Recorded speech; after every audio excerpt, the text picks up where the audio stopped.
Angul पौरपालिकार 8 number ward रे रही एक समस्या समस्याटी हूँ ना अच्छी पट्टा पट्टा नथिबारु पाठ पढ़ा आरंभ कर विभिन्न समय रे असुविधार सम्मुखीन होती अंचलवासी टिके आम आलोचना करिया कौन रही समस्या आगे कौन कहे केते वर्ष हेलानी आपण रहिछंती एठारे जे आपन को पट्टा मिलिबो बोली आपण दाबी करछंती आज्ञा आम जानिजु 250 वर्ष बस्ती आज्ञा पुराना बुढ़ा बुढ़ा लोक बुढ़ा बुढ़ी सब मरीगले किंतु बहुत थर आम एनओसी ऑफिस जाइलु अप्लाई भी करूँ आमको थैथान हो कि पट्टा आम ना करूँ आम निजे बहु घर करूँ कि ये जिनस भी हो पारानी किए कोई दिन आडमिशन होनी ये कोई किसी तुम श्मशान घाटा हो पारे लोक 35 वर्षर पट्टा पत्र पाई 30-40 घर से पाइले घर तैयारी पाइला पट्टा हो पाइला कि आम 250 वर्ष लोक आज निरुपाय हो पड़ रही कौन करूँ आमर घर द्वार ना कि बासस्थान ना कि कौटे क्लब खंडे ना कि कौटे ठाकुर घर खंडे ना कौटे भोजी भात करा कौन भल मंद बाहर सागर कले भी आम एटी करना आम पाखे तो पैसा पत्र एत गरीब लोक आम कौटू पैसा आणु भड़ा करना आम सब बाहा साहा 21 पलाणी वर्ष पलाणी करूँ आज्ञा कि ना यही समस्या लगे आम आपको आपत्ति करूँ निहांती भाव में जहाँ जड़े बासिंदा कहते पट्टा नथर विभिन्न समय हैरान होती जहाँ सूचना रही से पानीय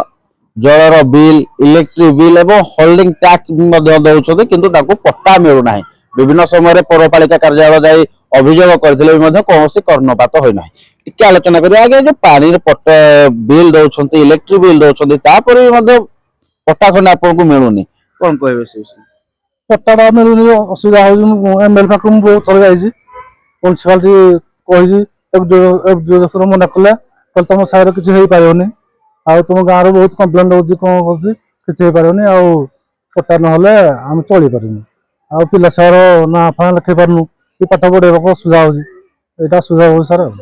निहांती भाव में जहाँ बासी कहते जिते पाठ पढ़ा कथा आसूजी पिला भविष्य कथा आसूजी जिते ना लिखा होते निहांती भाव में रेसिडेंसी सर्टिफिकेट घर पट्टा जेरक्स आवश्यकता पड़ी थाए किंतु जेहेतु पट्टा नहीं पाठ पढ़ा भी बाधा सृष्टि होछि कौन कहे आपन पिला पाठ पढ़ी पारना केवल पट्टा नहीं बोली रेसिडेंसी सर्टिफिकेट बाहरी पारुनी जाफल आपन पिला पाठ पढ़ी पारुनी कौन कहे सर्टिफिकेट ना केमिति पट्टा ना केमिति एडमिशन करिवु मेन कथा हला हमर पट्टा दरकार जेहेतु पट्टा न हम कौन कॉलेज रे एडमिशन करि पारिबुनी रेसिडेंस सर्टिफिकेट न कोठी भी आमे ना लिखै पारिबुनी सेथिबाई हमर पट्टा दरकार एबे आमे धारणा दे जाइथिलु एनएसी ऑफिस सम्मुखरे से हमकु सेठी यो सर कहिले जे हमर जगह मिशन तमर जगह मिशन रे ना नाही सेथिबाई आमे चाहू जे हमर पट्टा दरकार पट्टा हेले आमे पिला मानकर ना लिखै पारिबु बा अनेक सुविधा भी सुजोग पाई पारिबु निहांती भाव में जहाँ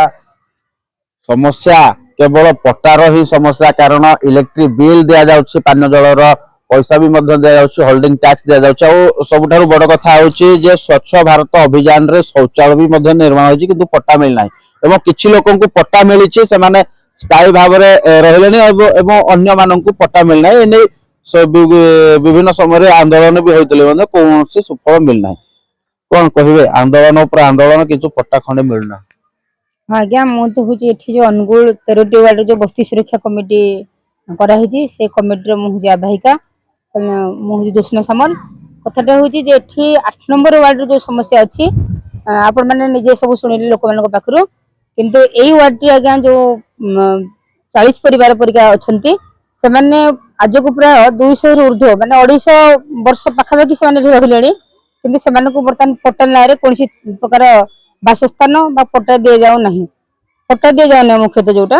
तेणु आम कहूँ जो कम लोक कम वर्ष पूर्व जो लोक मैंने पट्टा दे सारे जोटा कि सब प्रूफ भी देदेले शौचालय घर घर देले कि यही बस्तीटा को दि जाए तेणु आमर डिमांड हूँ अविलंबे से घर ढी पट्टा जोगे दि जाए और समस्त को जो प्रकार सब प्रधानमंत्री गृह योजना हो जेकोसी भाव में घर सब जोगे दि जाओ एवं घरे घरे जोटा कि शौचालय व्यवस्था करा जाओ आउ गोटे कथा हूँ निकट में देखते आपको देखा केतोटी ये जो दिखाई नोटिस गुड़िक पौर अधिकारी बर्तमान कार्यनिर्वाही अधिकारी विभिन्न समय से नोटिस देकी घर भांगार भय देखुं तेणु आज्ञा बस्ती उन्नयन जो बस्ती सुरक्षा कमिटी अनुगुल ए बस्ती सुरक्षा कमिटी तरफ मु कहूची जे गोटे घर भी 8 नंबर जिन न भांगिबे गोटे घर न भांगा जाओ एवं बरम सेमान को जे जोठी अछन ताको पट्टा प्रदान करा जाओ एवं तांको पई जो प्रकार सब पानीय जल शौचालय एवं घर व्यवस्था करा जाओ एवं जहाँ जहाँ तांकर म्युनिसिपालिटी अधिकारी भाबरे जहाँ से माने सुविधा सुयोग पाइबा कथा समस्त व्यवस्था करा जाओ आ जदि कोन प्रकार सन को नोटिस देना भयभीत करा जाए कि ये सुविधा न दिया जाए ताला आगामी दिन में जोर जोर आंदोलन ही करिवो 8 नंबर वार्ड पई ନିହାତି ଭାବରେ ଯାହା କହୁଥିଲେ ଯେ